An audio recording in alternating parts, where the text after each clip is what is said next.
My name is Ken Yalowitz. I'm the director of the Dickey Center for International Understanding, and glad to see many of you. I see many familiar faces in the audience, and very, very glad that you're all here today.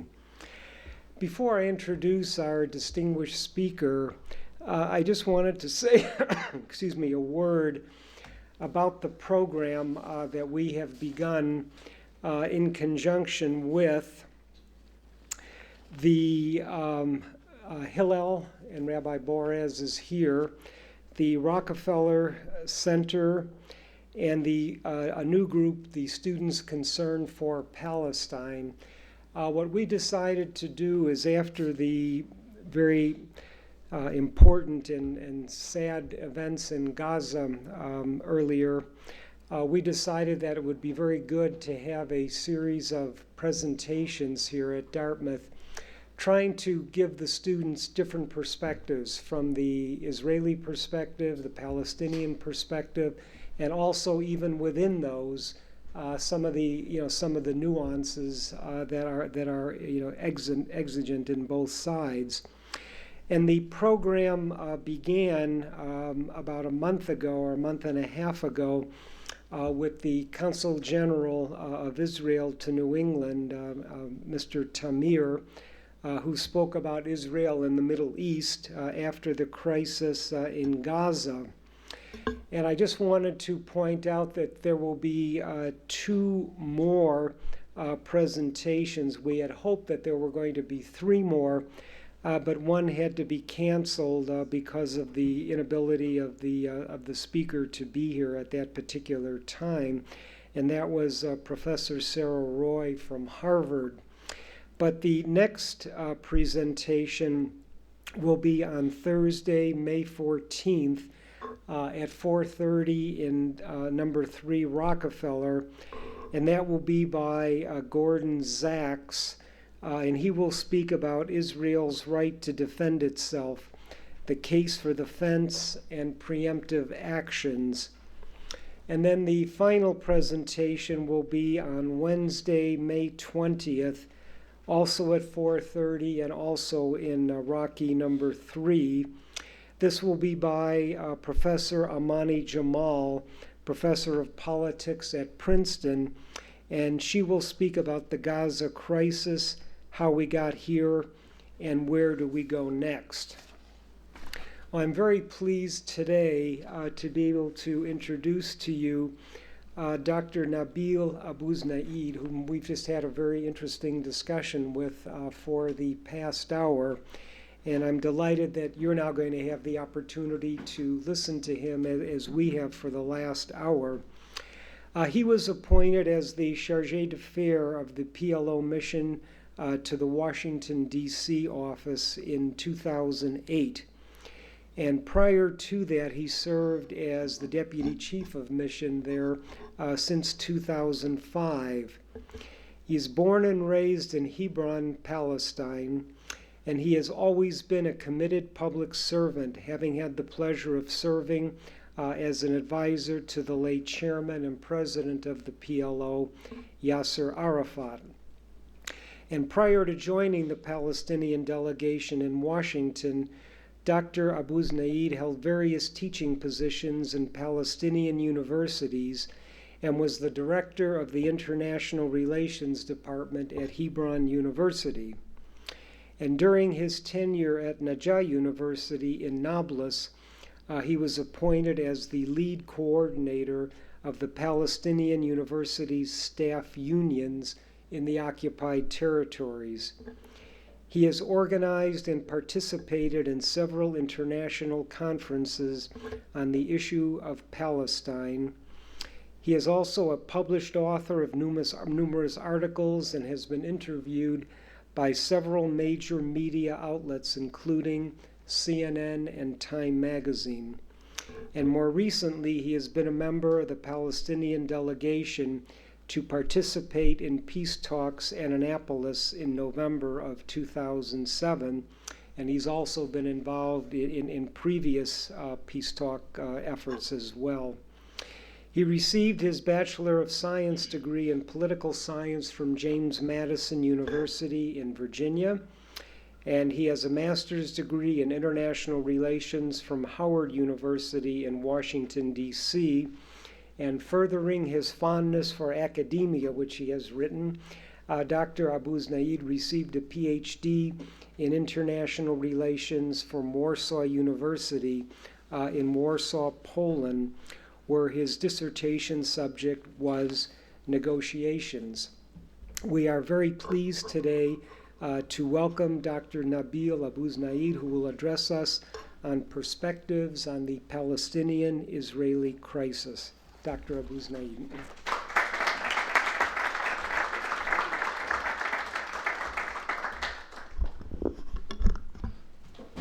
Thank you.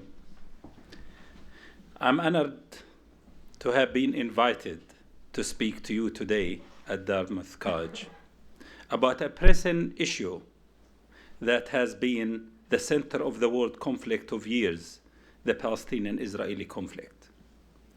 Many people are probably thinking, how long will it take before the Palestinians and Israelis stop fighting?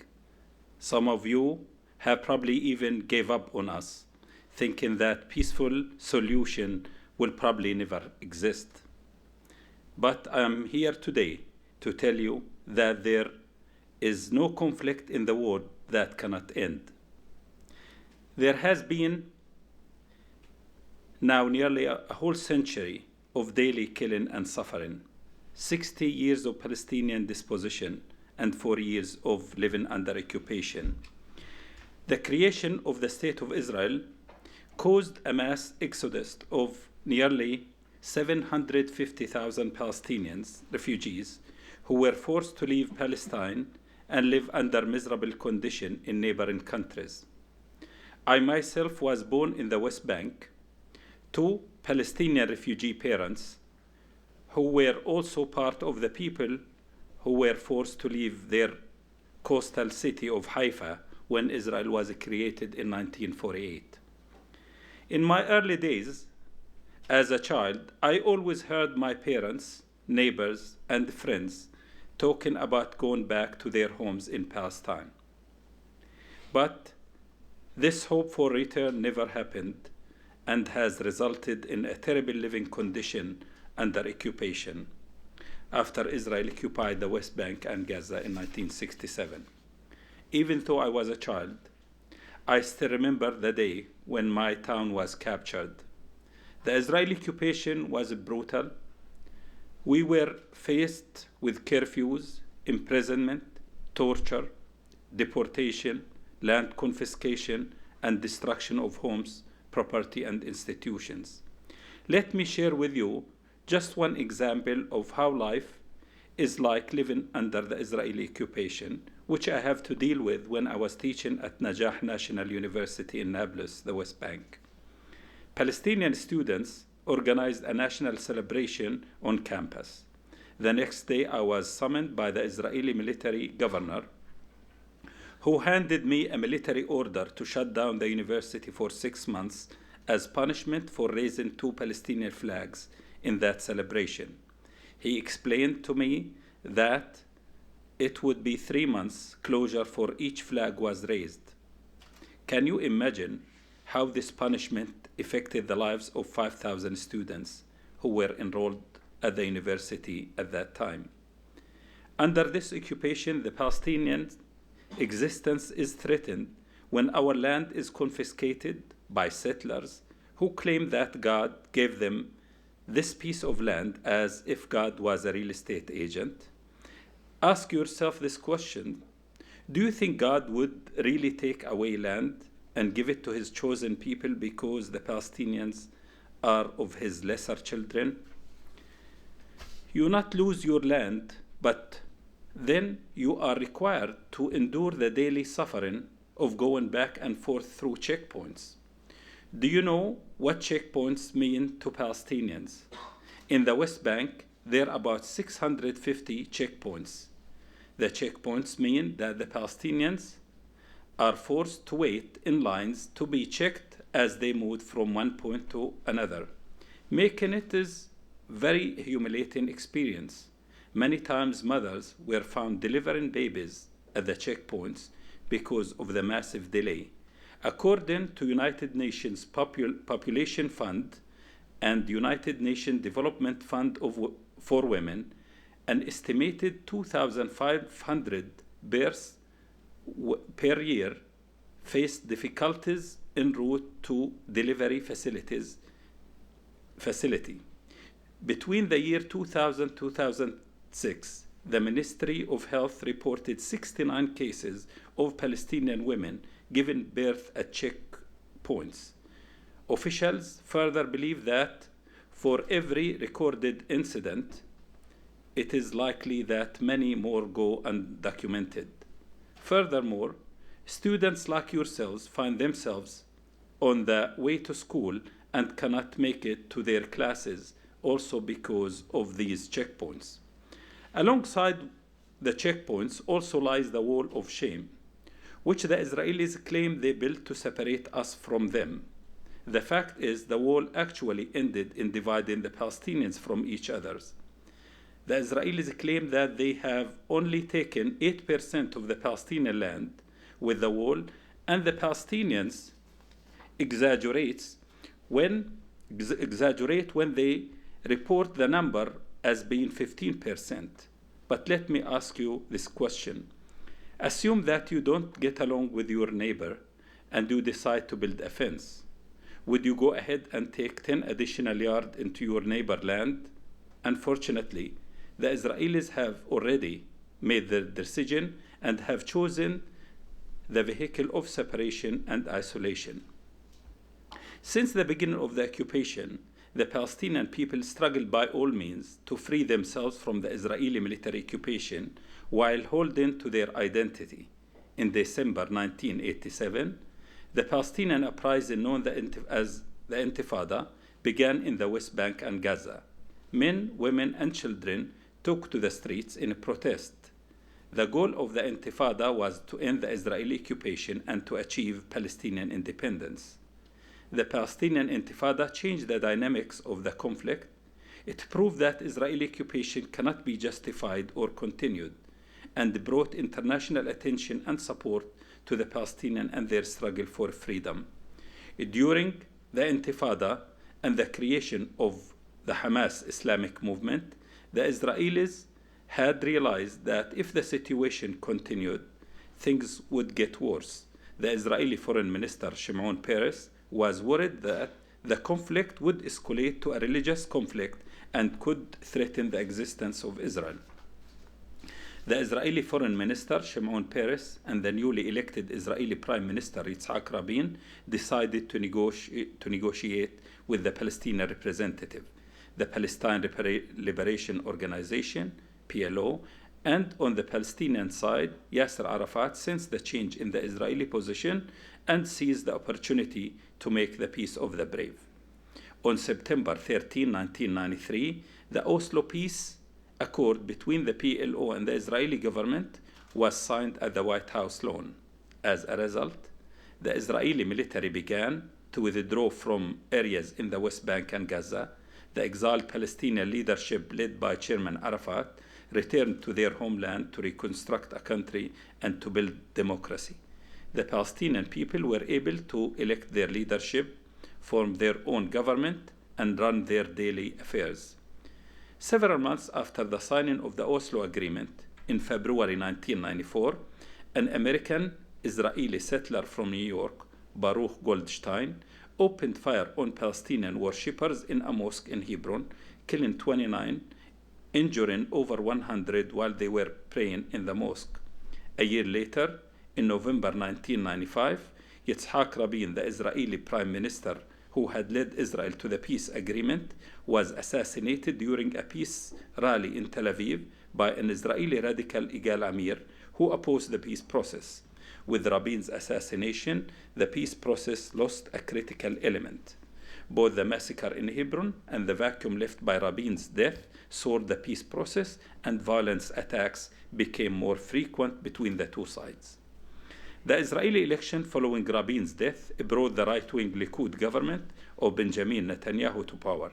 Netanyahu, unlike Rabin, he was strongly and publicly against the peace process instead of implementing the accord by withdrawing Israeli troops from the Palestinian territories, Netanyahu added and expanded new Israeli settlements. He completely avoided the serious negotiations on the issues to be negotiated in the second phase of Oslo, thus stalling the peace process completely. According to the Oslo Agreement, negotiating the difficult issues such as refugees, settlements, Jerusalem, and borders were have been completed within a 5-year period after the signing of the 93 agreement. Yet, still these sensitive issues remain unresolved. The first critical issue is that the Palestinian refugees. For the Palestinians, the right of return and compensation for the Palestinian refugees, as stated in the United Nations Resolution 194, represent the core of the Palestinian-Israeli conflict, in which the Palestinians were forcibly removed from their land. For the Palestinians, the conflict cannot be resolved without reaching a fair solution for the refugees. To Israel, who brought Jews from Europe and elsewhere to settle on Palestinian lands, the return of Palestinians represents a demographic threat which would undermine the very nature of the Jewish state. For this reason, Israel has strongly refused to accept responsibility of the fate of the Palestinian refugees. The issue of settlements was also provocative. Again, for the Palestinians, settlements represent a serious issue in the conflict because they are built illegally on confiscated Palestinian land. The Israeli settlements not only rob the Palestinians from their land, but when the Israeli military forces are deployed to protect the settlements, the Palestinians lose their freedom of movement. Further, the extensive Israeli military presence reinforces Palestinian fears that the Israeli control and occupation of their land will continue. Also, Israeli settlements and the bypass roads chop the Palestinian territories into small pieces of land, making it difficult, if not impossible, to have a viable state. A state in which have been supported by the international community as well as by the Bush and Obama administrations. The third sensitive issue is Jerusalem. The Israeli government, after 1967, occupied and annexed East Jerusalem and then declared it their undivided capital. The Israelis tightened their control over the city and added over 300,000 settlers while depriving the Palestinians from living in their own city, Jerusalem, in an attempt to change its demographic nature. Jerusalem has tremendous political and religious significance to the Palestinians and Arabs, both Christians and Muslims. Jerusalem is the third holiest site to Muslims all over the world, and it is not acceptable that the Muslim holy places remained in the hands of the Israelis or under the Israeli occupation. National border remained the fourth and remaining sensitive issue left to the second phase of Oslo Agreement.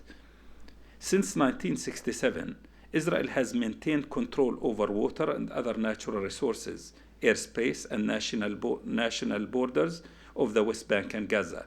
Let me take a moment to address the water issue. Water, in fact, is very scarce in the area. While the Israelis in the settlements have unlimited usage of water, the Palestinians are denied access to quarries and water supply sources. Israeli control and utilize 89% of the viable water resources, limiting the Palestinians to only 11% of water. Palestinians are also prohibited from digging their own quarries for their own use and survival. The UN Resolution 242 in 1967 called for the withdrawal of the Israeli forces from the Palestinian territories. The Palestinians in 1988 accepted to establish a state in the West Bank and Gaza, even though the proposed state only represents 22% of the historical Palestine. What more of a compromise can you ask for from the Palestinians when they are already giving up 78% of Palestine?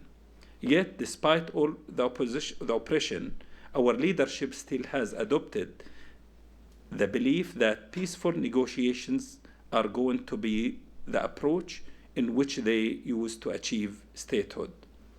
With these sensitive issues still left unaddressed and the situation on the ground continued to deteriorate, US President Clinton made a desperate effort to salvage the peace process during his final months in office.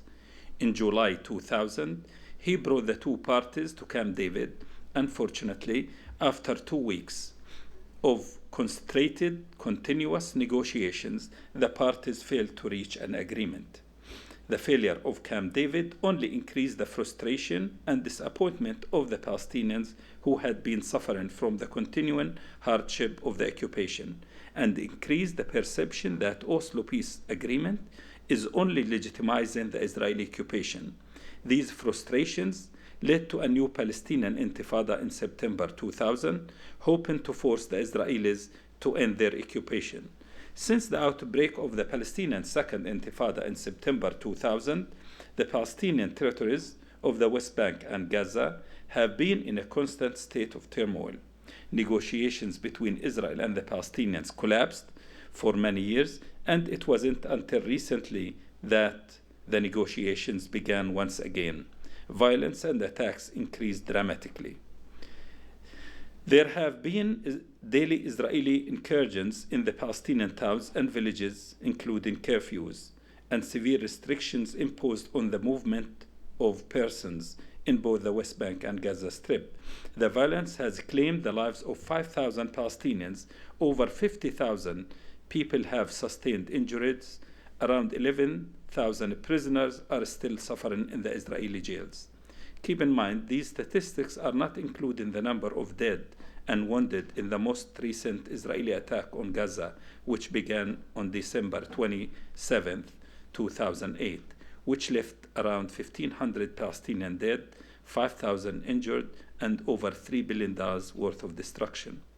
Closure, curfews, restriction of movement of both goods and people have led to a high level of unemployment, collapse in investment, and a fall in exports. More than 60% of the Palestinian population is living below the poverty line, earning only $2 US a day. Ladies and gentlemen, all that I talked about may sound unpleasant and even sound discouraging. However, we can never give up hope in regards to solving the conflict between the Palestinians and the Israelis. I do not believe or share the belief that we are facing an intractable conflict. We should never abdicate our responsibilities to adversity. On the contrary, we should face it and change it. And leaders should make this change. Furthermore, people have the ability and room to promote a leadership, as we have all seen here in the US with the recent elections of President Barack Obama. People can and must bring forth a leadership that promotes changes. A yes we can attitude is what we need to make this change happen. According to Dr. Henry Kissinger, quote, "The task of the leader is to get his people from where they are to where they have not been," end of quote. Tom Peters, a famous author of leadership, asserted, quote, "The public does not fully understand the world into where it is going. Leaders must invoke alchemy of great vision. Those leaders who do not are ultimately judge failures, even though they may be popular at the moment," end of quote. Also, I fully agree with Senator George Mitchell, the former Middle East peace negotiator and now the present envoy to the Middle East, that, quote, "There is no military solution to this conflict. There is no such thing as a conflict that cannot be ended. Conflicts are created, conducted, and sustained by human beings, and they can be ended by human beings. And I believe that to be the case in the Middle East. There will be an end to this conflict." My friends, let it be known to you all that after being part of this conflict for many years, The occupation, settlements, and land confiscation do not and will not bring peace and security. Let's look at Europe. The ethnic and national hostilities and divisions can be surmounted. Hundreds of years of hatred and bloody wars, world wars, eventually ended.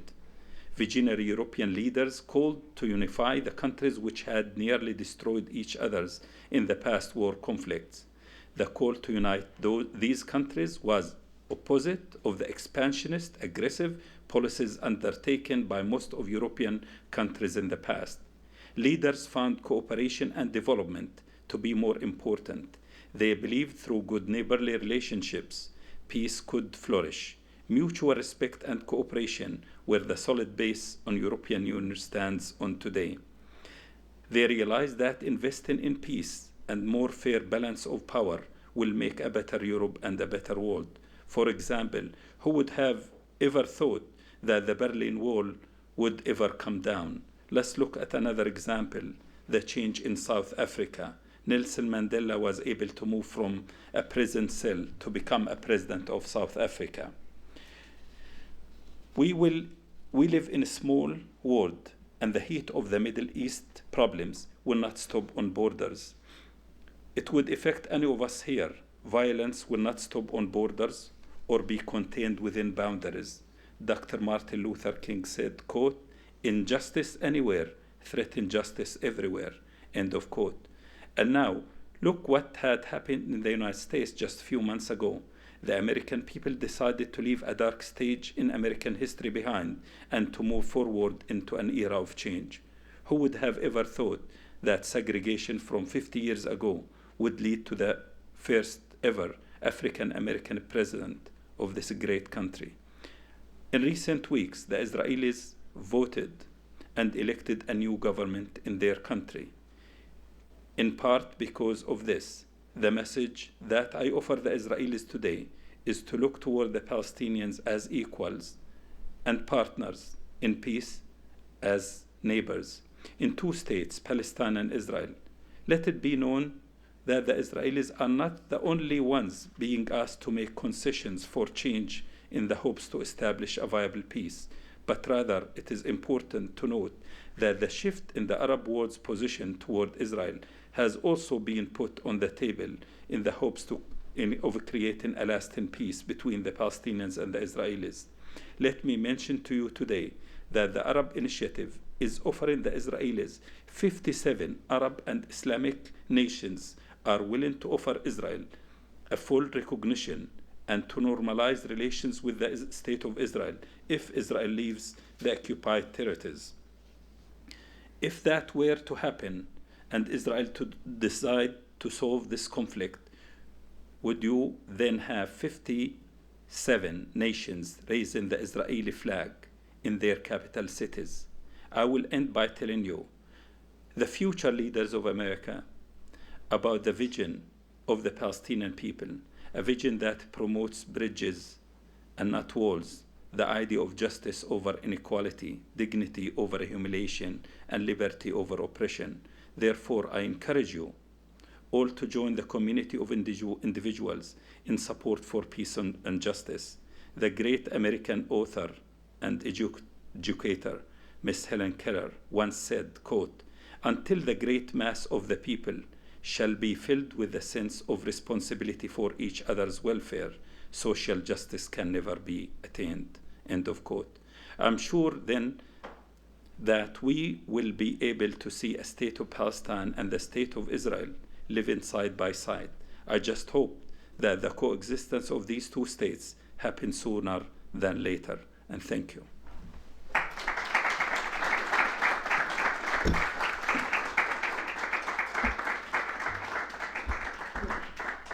We have time now for questions, and as always, we begin with students. So students have your chance to ask questions. Please. Hi, I'm Michaela Yule. I'm a student here. Yeah, we have a microphone, so. My name's Michaela Yule. I'm a junior here at Dartmouth. I actually just returned from Washington, D.C. and an internship at the Middle East Institute. So welcome and thank you for your talk. I'm curious about what you see the future of the peace process, especially in the near future with the election of all candidates, Netanyahu, for the Israeli prime minister, and especially his relationship now with Avigdor Lieberman, and whether you still think that we can be as optimistic as it sounds. Well, we have to respect the Israeli elections as any other country. Lieberman and Netanyahu came through elections, not through a military coup. But also, I would like to tell the Israelis they cannot stand against the will of the whole international community. The whole world today saying enough is enough. We would like to see two states, state of Palestine and the state of Israel, living side by side. If Lieberman and Netanyahu cannot bring the Israelis to peace, what choices Israel have? To continue occupation, apartheid state, ethnic cleansing? All these choices are not accepted even to many Jews, and they will not last. The only choice is to live side by side, and I hope they will not miss this opportunity by saying we don't accept even Annapolis, which was done in Washington by President Bush. Lieberman, his first statement to send to the Arab world and to the whole international community is, I will not even accept it. I will not believe in two-state solution. So it is a situation where the Israelis have to answer, and that will put them in question with the American administration, with Obama, who has a vision, like even Bush said, we would like to see two-state solution. If they say no, I don't know what would be the issue, but I will tell you frankly, I would hope not to see a confrontation between the Israelis and Washington. I would like to see more convincing from Washington to the Israelis to bring them to peace, because confrontation in the end maybe will not serve anyone's interest. But I'm sure America would tell Israel, we will not abandon you. We have no problem in defending your security, but we have a problem in supporting your occupation, and our money goes toward oppression of other people. America should stand for its principle, self-determination of human rights. Even you, which we tell you, I tell you today, don't, it's your choice, have relationship with Israel, it's your country, it's your money, but we have problem in you supporting the occupation. It's not acceptable to you or to anyone. I'm like you, I'm a human being. Would you like me to see me all my life under occupation or free like you? So it is your decision to tell your government, tell Israel, we will support you and you support your security, but we have problem in supporting your occupation. And I think it should be clear that America has interest also in the Middle East. We'll tell Israel, yes, we have also our own interest. We cannot be taken for granted. We have our own problems and interests, and we would like to work with you on that. I see some movement now from Europe to convince Lieberman and Netanyahu.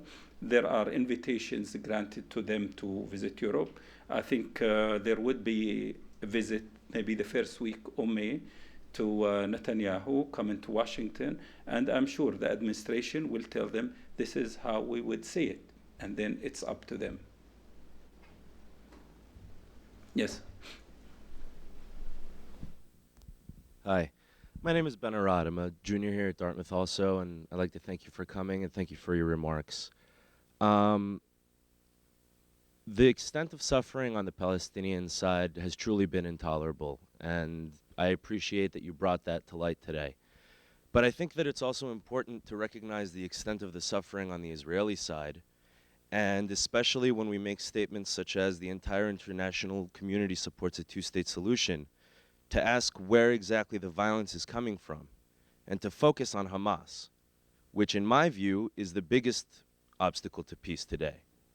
The PLO may want a two-state solution, but Hamas has power in the Gaza Strip and is not in favor of such a solution. And so I wonder, in your vision for peace, how do we deal with Hamas? To move forward in the peace process. But let me tell you, I don't think it's the right time to accuse. If I want to accuse, maybe I will say, look, I'm from Haifa. There is no reason in the world will let me give up Haifa. But also, I will tell you what happened to the Jews was against humanity. It was done in the hearts of Europe by the Nazis, not by us as Palestinians. The Jews were the victims of the history, but that does not give them the excuse for me to suffer.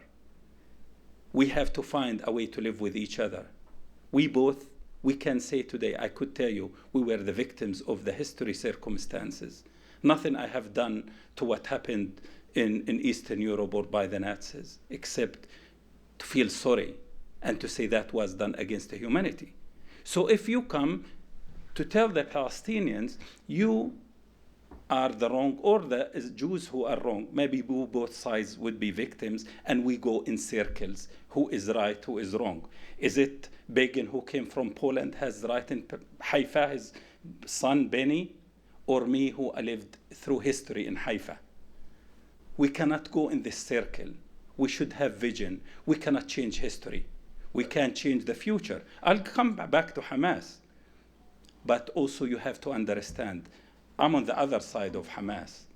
But people in Gaza, where did they come from? All of them can see few people were Gazans. All these people in Gaza, they were refugees from all the coastal cities and towns in Palestine. So we need to reach a solution. We cannot ignore the suffering of people in Gaza and everywhere. We cannot ignore people living in camps because of the situation Israel was created. And I tell you why, because we know how history was unfair. My advice to you, instead of looking who is right, who is wrong, let's find a way out. Or otherwise, if I'm an Israeli, I don't want my son to go to army. I don't want to every time get in a bus to fear that this bomb would explode. We should go to the roots of the problem. Looking who started, it will not help, it will not do anything today. But if we agree together that this piece of land, Palestine, we should share it and we should live together, I think both societies will live better. And I will tell you, the Israelis, instead, the average would be 24,000. If there is peace, they would move to 45,000. Palestinian income instead 1,200, we would be the average of 25. Just think of tourism. So I think also the Israel choice, maybe they don't like us, but what they would do, to keep fighting forever, it proved that Israel cannot be thrown in the sea, nor the Palestinians would be thrown to the desert.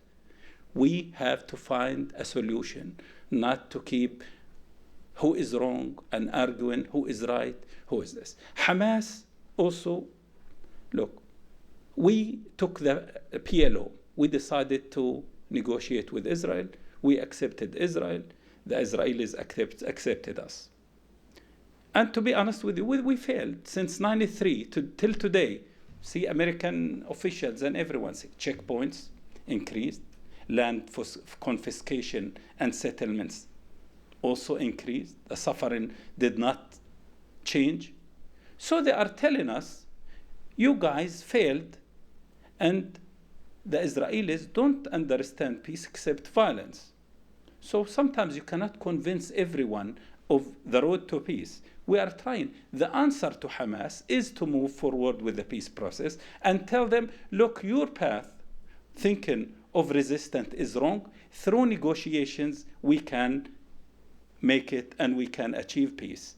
So I hope I will not lose. Maybe if I go to elections, if things hope, look how the Israelis, their choice. Lieberman does not believe in two-state solution. It's equally like Hamas. Also, he's saying Palestinians in Israel should be thrown out. People are citizens of the state of Israel and lived there when the state of Israel was created. Today he's saying a peaceful solution that we should throw them. What kind of mentality is this? And what America did, to me, it's equally like Hamas. So we need to change the attitudes of both sides in moving the peace process forward.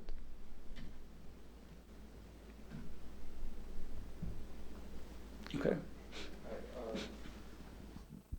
Hi, my name is Joe Friedman. I'm a senior here. So you compared the Holocaust to the situation in Gaza, which to me implies that the killing in Gaza was deliberate. So I ask you, If Israel is deliberately hurting and killing Palestinians, why don't they just kill them all? And What? The one? if Israel is purposely killing Palestinians in Gaza, why don't they just go and finish the job? Or if they aren't deliberately killing Palestinians, then how can you possibly compare it to the Holocaust? No, I did not make a negative comparison, or I did not say that. And I think you are just saying things that's in your mind. I did not say these. You compared the creation of... No, I said the conflict. You mentioned the creation of Israel as a response to a situation in Europe previously. No. And you compared that to... No, you did not understand. I think what happened in Europe, it created a mass movement of Jews to flee from Europe and to go to Palestine.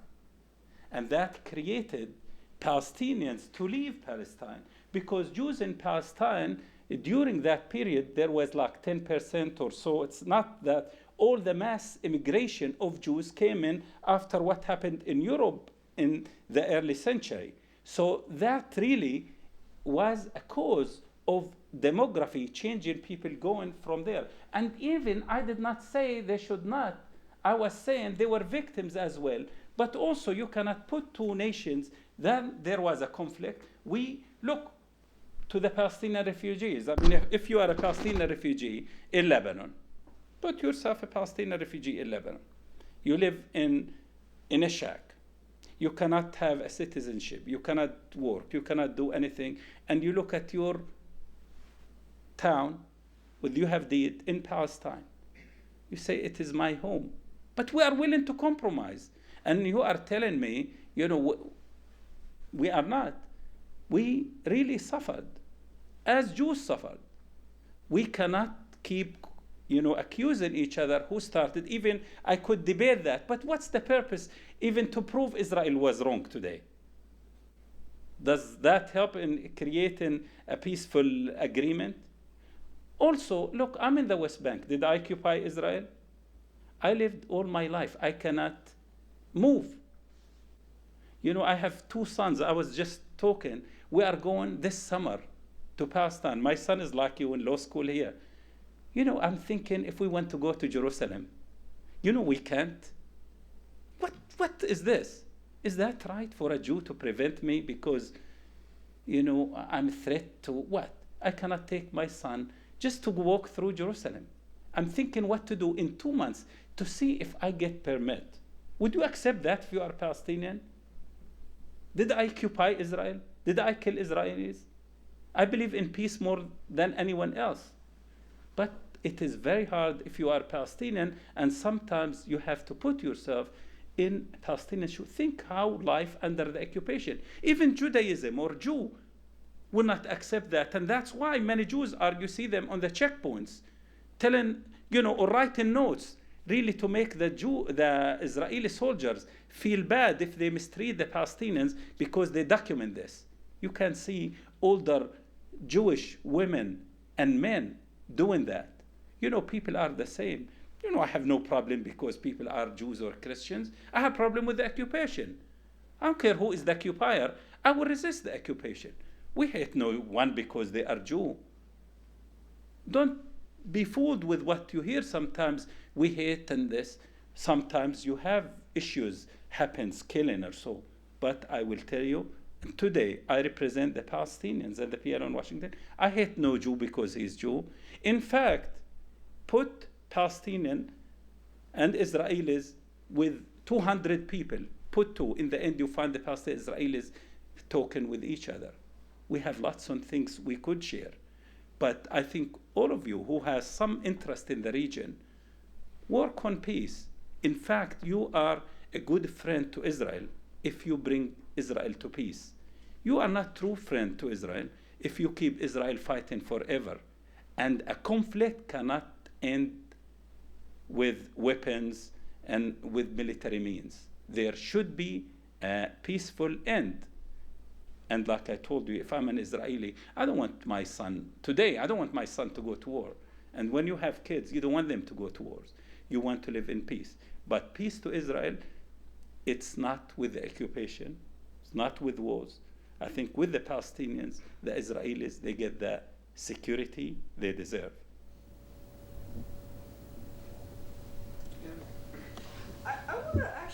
re-ask Ben's question. I disagree with Ben, but I'm going to re-ask his question. So the way I'd phrase the question would be a little different. The occupation has the human sides that you articulated, but it's also had a pretty pernicious effect on institutions in the Palestinian territories, and you could look at the situation now and say that insofar as the occupation was intended to prevent Palestinian statehood, it has done a good job, not only in cutting up territory in the ways that you suggested, but also in undermining any efforts at institution building. And that in that sense, the split between the PLO and Hamas that now has deepened is a real obstacle in the path of peace. And I was wondering where you saw how, as a Palestinian leader and as a PLO leader, where you see possibilities for institution building on the West Bank that would facilitate a real state emerging, should that possibility be created by the diplomatic means that you also outlined.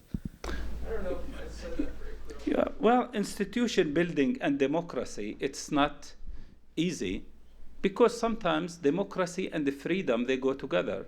You cannot build democracy when there is no freedom.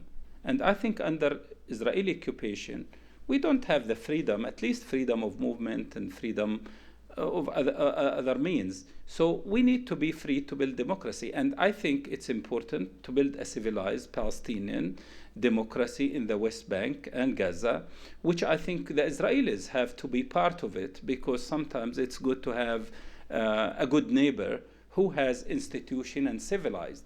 But with these institutions, for example, also talking about closing universities and so was not helpful in really building Palestinian institutions. In education, we got school on 3 shifts.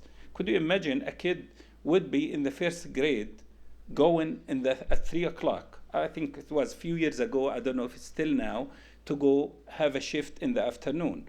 Could you imagine how our institutions lack of funds, and our kids in schools don't have any activities, afternoon activities, they don't have any sports, they don't have any cultural activities. Sometimes, I'll tell you, when I was teaching at the university, all classes, students went between 10 to 2 o'clock because they fear they cannot get to their homes because of the checkpoints.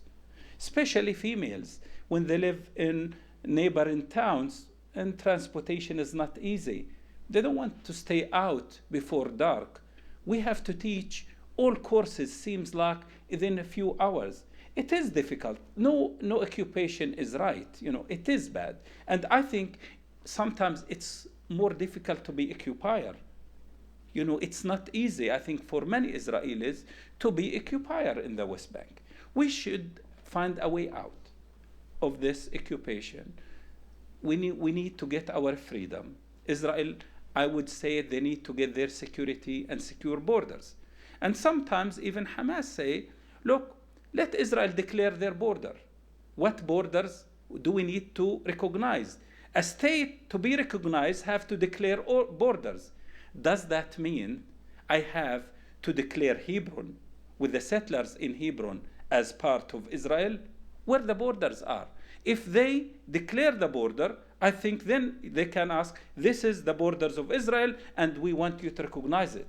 But I doubt I'm not sure if they mean to to recognize the borders that includes the West Bank. Is it 67? I think Israelis have to do that. Also, look to my life in Hebron. I'm from Hebron.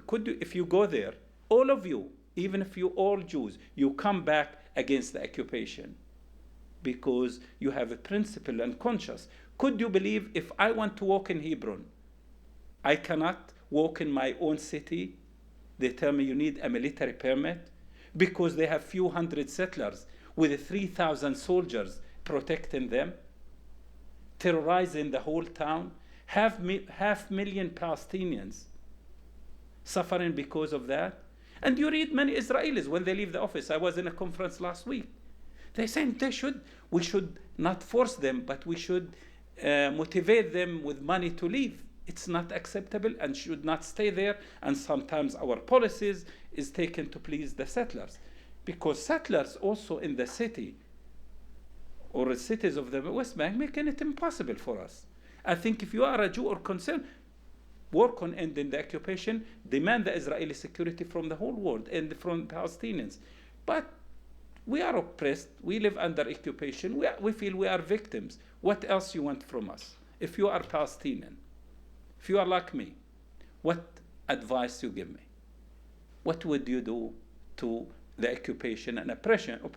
And most of the Israelis, it's bad, it should end. What would you do? What I should do? Would you resist occupation or you join the occupier? If all of you Palestinians, I'm sure none of you will join the occupier. You will resist it. We are like any human people. You resisted the British. You were called terrorists when you done that. Why we are terrorists when we resist occupation? But, it's unfair. And I'm not occupying Tel Aviv. I want to live free in Hebron. So I think there should be even a Jewish movement to say enough is enough, end to the occupation. And in fact, most of people who are active in the States now are Jews, saying end to the occupation. And they are talking, strongly more than I do, and saying, no, it is not for the interest of Israel to continue the status quo. It's not for the Israelis to continue the occupation. We should end the occupation, and we should have Israel living in secure borders. So it is difficult. I'm saying it's both sides. We have a difficult history. That's why it's important to understand each other more.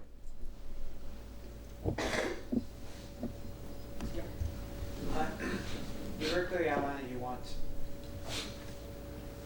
that you wish that the Israelis would take advantage of this opportunity. I wonder what timeline you would give this opportunity and what conditions you can see hastening or slowing down the possibility of this opportunity being taken advantage of. Well, I think this year is critical, the 2009. If nothing happens, I think the area will move to terrorism and to violence. The Arab countries, the Palestinians, are given a chance and a hope with this new administration to do something about it. But if we fail, the radicals will win. I was just talking a while ago, terrorism has no boundaries or eyes. What you think of terror everywhere today, it's our challenge today. We should not have conflicts. We should be united against terrorism, against, the violence, which like yesterday or the day before in Pakistan, in mosques, bombing and this. We are threatened, all of us. So that's why we cannot afford not to get involved. We cannot afford not to bring peace and stability. And if you think the Middle East is too far from here, you are wrong. Bin Laden is trying to use the Palestinian issue, and we tell him, no, it's not your business. And even from Iran, we tell them, don't talk on our behalf. We would like people to tell us, we'll support two states, not eliminating one. We are saying that as Palestinians. But if I don't achieve anything, I think the other choice would be the radicals in the region, and when it would be then difficult to control. There is a hope, and we should not let that disappear. And I think the 2009 would be critical, hoping we will achieve some kind of peaceful agreement, or otherwise, I don't know what the future will bring.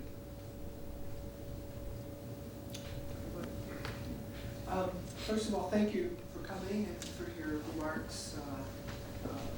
My question is, a decade ago, since you segues into my question, from 2009, you're saying is a critical year I think it was 1999, when Clinton brought Arafat and brought Ehud Barak to the United States, I think many of us felt or thought that something was in the air and that something positive and good was going to come out of that.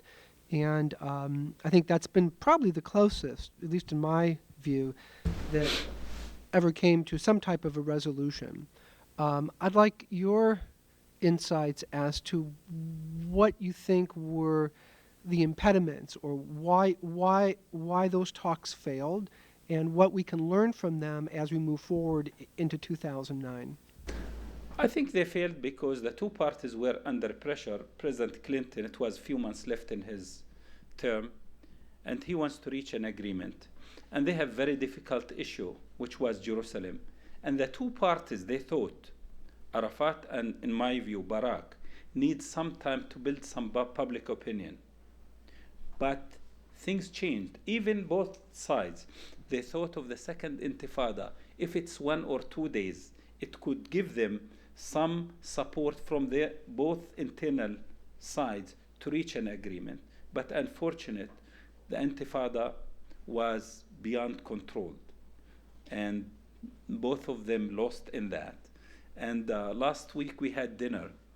I'm not blaming who was right, who was wrong.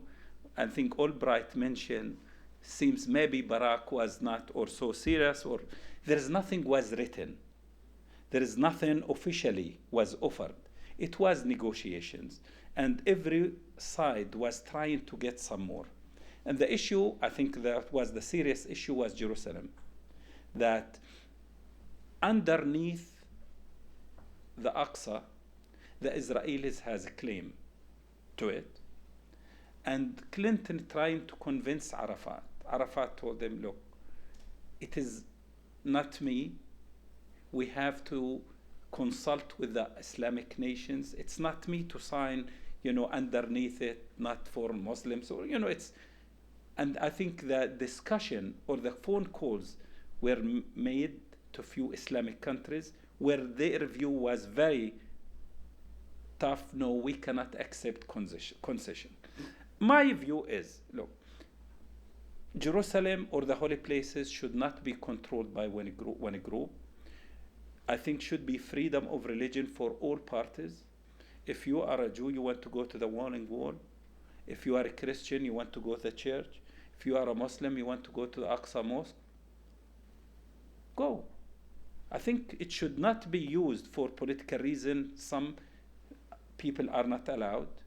Jews should go to where they believe it is theirs for religious purposes, not to control it because it has a Jewish place. That means it's ours and no one else's. I believe in religious freedom, that Jerusalem, I don't know why God brought all religions within few miles from each other. Would be happier if there's something in San Francisco, then we have half of the problem shifted toward the States. But all religions, then within few miles from each other. Was God meant it for people to fight forever? Or to show existence, coexistence? Or religions, they could live side by side. But if each one think we are right and no one else is, we will continue fighting forever. I think the mentality of share of religious places would be important. Why is it right for my dad, who is like 9 years old, cannot go to the holy places in Jerusalem? I mean, if I'm a Jew, why I would not prevent a guy, he has some belief, to go to the Aqsa Mosque? Is he 9 years old, threat to the Israeli security? I don't know, this is not fair. If I'm a Jew, I will fight for a Jew to go to the Wailing Wall. Let them be, if that's their belief. Why I should prevent them from doing that? So I believe Jerusalem, which is a tough issue, each one claim it's his and no one else's, it should be shared by all religions, Christians, Muslims, and Jews. If they believe that God gave them, we believe in religious freedom. So it's a very sensitive issue, Jerusalem, and each side believe it is mine. So either we could divide it. People could claim it's their capitals. East Jerusalem, we could claim it as our capital. But I believe no matter where the holy places are, people should be free to go where they wish. No one should be denied what their religion is. So if we do that, I think we succeed in solving this issue of Jerusalem. And we don't care if it's a police from US or from Europe who facilitate people going and coming. We have no problem with that. But to deny people because their religion or color from religious freedom, it is not right. So this is the issue of Jerusalem, because unfortunate people think it's theirs and no one else's. So we have to deal with. Yes.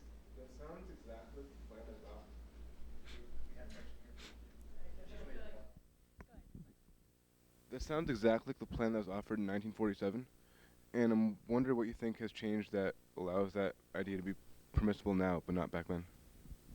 Yeah, your questions, you want to blame us on this. In 1947, there was the partition of Palestine. Okay? The partition gave the Jews that 55% of Palestine and 45% to the Palestinians, and we believed we are the majority and this is our land. We did not accept it. So that's what happened. But the situation, if the UN gave Israel the 1967 recognition of the state, it should be still on the table. And today, we are accepting less than half of what we offered in 1947. So sometimes, some politicians, they make mistakes. So I think if we accepted 47, we have, half Palestine almost. 45%, let's say. Today we are accepting 22%. So was it a good move? Maybe not. But it is very hard for sometimes people to accept, to give something they believe it's theirs. But I think, with reality, people start to change. And I think today, the proposed state, 22%. So we refused it in 1947. Hi. I really appreciate your stance on peace, and that I really like the way you opened talking about the fact that peace is definitely possible and there's no conflict that's not resolvable. And in that sense, I sort of see the conflict as between people who want peace and people who don't. So I just wonder how it's productive to make statements like Israel can't keep fighting forever, or, basically to assert that all Palestinians are looking for a two-state solution, or all Israelis are looking for a two-state solution, or something, along those lines. I wonder how that's productive, or if that really in your mind. Also, I'll be productive to say that resistance would not give us the state. It's personal view. The same thing, occupation will not give the Israeli security. It's both sides. It's not just, the Israelis. It's both sides. They have to compromise. I will tell you a story. Maybe I will end in there. Some years ago, I was flying, and we were bombed in flight in New York. We sat together. I think we were 3-4 of us. One of us was an Israeli young kid, about 24. We talked about Palestine and Israel, and we were flying to Florida. So when we landed there, I said, well, it was nice talking to you. Here is my number. If you need anything, call me or something. So I said, thank you, but I have an Israeli friend, I'm going to stay with. And so I said, okay, fine. 2 days later, he calls me. I never thought this guy could be a soldier, or maybe a guy maybe stopped me at checkpoint. I looked at him as a human, and we are all humans. 2 days later, he called me and he said, well, if you have place for me to stay. I was very disappointed with my Israeli friends. I said, come on in. We had an empty apartment, so my brother uses sometimes. He did use it. A few days later, I saw him. I forgot. I said, how is it? He said, I'm very happy, but I have problem with my parents. I said, what's the problem? He said, when they call me and I talk to them, they said, where are you staying? I said, I'm staying with Palestinian. And they said, we sent you to the United States to get away from the Palestinians. Then I told him, say hello to your parents and tell them the Palestinians and the Israelis, they have no other choice except to live with each other. So this is reality. It's nothing we cannot deny. It's small piece of land, small country. In fact, I will tell you, I don't want state without Israeli relationship. I cannot live isolated, because if there is state, we want cooperation. We can help each other. So I think things are changed. I think things would be changed, and I believe it's going to happen. But you guys in the States, be more optimistic than us who are living there. And I think we will reach a final solution. So I have no doubt that the day will come and we'll look at each other and we say, why did it take us this long? I have no problem in seeing that. It's coming. It is coming. We will reach peace, but we don't want it to make it longer than what it is. We don't want to see Israeli or Palestinian kids dying. Believe me, do you think I'd be happy to hear an Israeli kid was dying or bombed? I think he could be my son. I remember a story when I read how it's painful to me. An Israeli kid was on a bus, and when the bus was bombed, he was talking to his dad that his was final call. We are happy to hear that? No. The same thing we see with the suffering of the Palestinians. We should work for end to this conflict. And I want to thank you for coming to this lecture, which we did not solve this issue, but I'm sure we would be closer to an end to it. Thank you.